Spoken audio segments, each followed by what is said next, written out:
너 자신을 알라라는 유명한 말을 아실 겁니다. 명언 얘기하려는 건 아니고요. 여러분 생각은 어떨지 모르지만 제 생각에 이 얘긴 일종의 초능력에 대한 이야기입니다. 생각해보세요. 한참 이세계물이 인기를 끌었을 때 가장 많이 등장한 능력이 상태창이었습니다. 게임에선 기본 UI인데 이세계로 가니 대표적인 초능력이 되다니 어쩌면 내 스테이터스를 있는 그대로 볼 수 있다는 것, 그것이 바로 가장 강력한 초능력 중 하나라는 것 아닐까요? 내 스테이터스를 정확히 안다면 보다 정확한 전략을 세울 수 있게 될 겁니다. 내가 HP가 부족하다면 싸울 게 아니라 빼야겠죠. 그런데 방어력과 회복력이 높다면 부족한 HP는 일종의 연막 전술로 활용할 수도 있을 겁니다. 이렇게 스스로의 상태를 정확히 아는 것은 일종의 초능력이라고 생각합니다. 그러니 소크라테스의 너 자신을 알라라는 말은, 물론 그분이 그런 의미로 했는지 모르겠지만, 그게 사실은 이 세상을 살아가는 데 도움이 되는 치트 스킬이다라는 힌트였을지도 모릅니다. 그런데 우리는 이렇게 편리하게 상태창 호출을 사용할 수는 없죠. 우리는 현실에 발을 붙이고 사는 사람이니까요. 참 아쉽죠. 그래서 인생이 피곤해지나 봅니다. 하지만 나 자신을 아는 것에 엄청난 능력을 일찍이 알고 계셨던 선조들은 어떻게든 이 능력을 써보고자 다양한 방법들을 개발해왔고, 이제는 상당히 과학적인 방법들도 많이 개발된 것 같습니다. 여기서 한번 물어보겠습니다. MBTI 검사해보셨나요? 마지막으로 인바디 찍어보신 건 언젠가요? 그렇습니다. 저는 이런 것들을 상태창을 보려고 하는 인간의 노력이라고 생각합니다. 회복 탄력성이라는 책에는 다양한 테스트를 통해 회복력에 관련된 정신적 능력치를 수치화해줍니다. 이 값에 대한민국 평균치 값을 보여주고 내 값이 어디쯤 있는지 확인해 볼 수도 있습니다. 또 다중지능 검사를 통해서 일반적으로 잘 알려진 IQ뿐 아니라 다양한 능력치들을 수치화해서 역시 내 능력치가 인류 보편적으로 어느 정도 수준인지 알려줍니다. 과학적인 검사는 아니지만 우리는 MBTI 검사도 합니다. 물론 친구들과 대화에 끼려면 필요해서 검사해봤지만 그걸 알고 다양한 상황에 대해 내 반응을 해석할 때 도움을 받은 기억이 있어요. 그것뿐인가요? 우리는 당장 체육관에 가서 나의 각 신체별 수행 능력을 정확히 측정해 볼 수도 있습니다.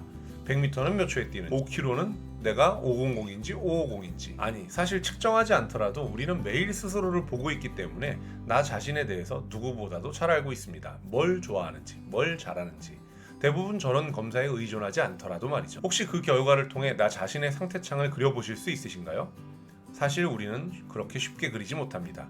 과학적으로 검사를 해도 나를 매일매일 보는데도 말이죠. 그렇습니다. 사실은 이게 제일 어렵습니다. 나 자신을 있는 그대로 받아들이는 것. 사실 이 초능력 사용에 있어서 가장 넘기 어려운 벽은 바로 검사를 하느냐 아니냐가 아니라 있는 그대로의 나를 인정할 수 있느냐입니다. 아니, 그렇다고 오해하시면 안 됩니다.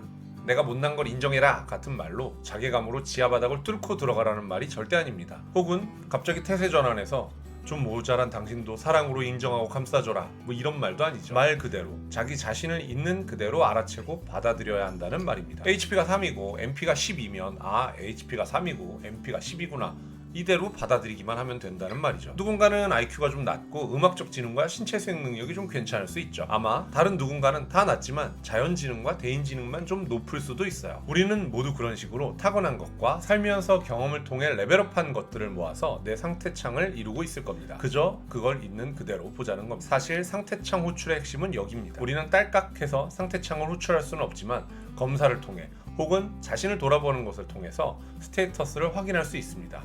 하지만 우리는 이걸 솔직하게 인정하기 어려워서 보고 싶은 모습만 보거나 나 자신을 있는 그대로 보지 않고 왜곡해서 멋지게 보려고 하는 모습들이 있습니다. 어쩌면 거기 떠있는 수치를 하나하나 인정할 때마다 나에게 데미지가 들어오기 때문일지도 모릅니다. 내 IQ는 120은 돼야 되는데, 내 어깨는 80cm는 됐으면 좋겠는데, 키는 180은 됐으면 좋겠는데, 안 그러면 세상이 인정 안 해줄 것 같은, 안 그러면 부자로 성공하지 못할 것 같은 그런 마음들 때문에. 다 좋습니다.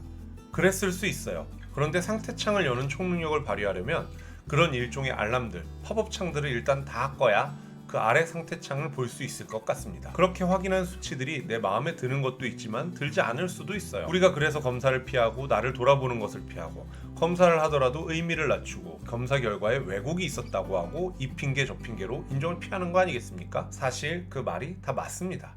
그 수치가 우리를 영원히 규정하는 것이 결코 아니기 때문이에요. 어제까지 쌓아온 나의 오늘이고 내일부터는 오늘 또 하루 살아갔으니 결과는 바뀔 겁니다. 여러분도 잘 아시잖아요. RPG 게임의 상태창은 그런 겁니다. 아마 영원히 변하지 않는 수치를 보려고 상태창을 만드는 게임은 없을 겁니다. 우리가 상태창을 이용하는 이유 자체가 지금 이 순간 어떤 값인지를 보려고 이용하는 거잖아요. 우리가 그 상태창을 보는 이유는 이 캐릭으로 근접전을 할지, 마법사를 키울지, 마법사면 MP가 얼마나 남았을지, 물약을 마셔야 할지, 궁극기를 한 번 더 쓸 수 있을지 그런 거 보려고 보는 거 맞잖아요. 그렇습니다. 게임처럼 인생도 수많은 전략적 선택을 해나갑니다. 상태창은 어떤 선택을 하는 것이 전략적으로 유리할지, 어떤 빌드를 짜나가는 게 좋을지 근거 데이터일 뿐인 겁니다. 그렇죠. 만약 인생에서 내가 나의 스탯창을 볼 수 있다면, 그래서 그걸 기반으로 전략적으로 선택하고 빌드를 짠다면 정말 초능력 같지 않을까요? 사실 우리는 어느 정도 이미 자신을 알고 그렇게 아는 것을 기반으로 선택을 해나가고 있긴 합니다. 초능력이라고 할 정도는 아닐지 몰라도. 그런데 아까 말했죠? 이렇게 내 스탯을 인정하는 걸 가장 방해하는 게 있습니다. 알람과 팝업입니다. 우리가 스탯을 정확히 보는데 방해하는 알람과 팝업은 무엇일까요? 그건 다음에 알아보도록 하죠. 지금까지 봐주셔서 감사합니다. 잊지 마십시오. 우리는 이미 그 초능력을 가지고 있습니다. 도안하십시오. 당신의 상태창을.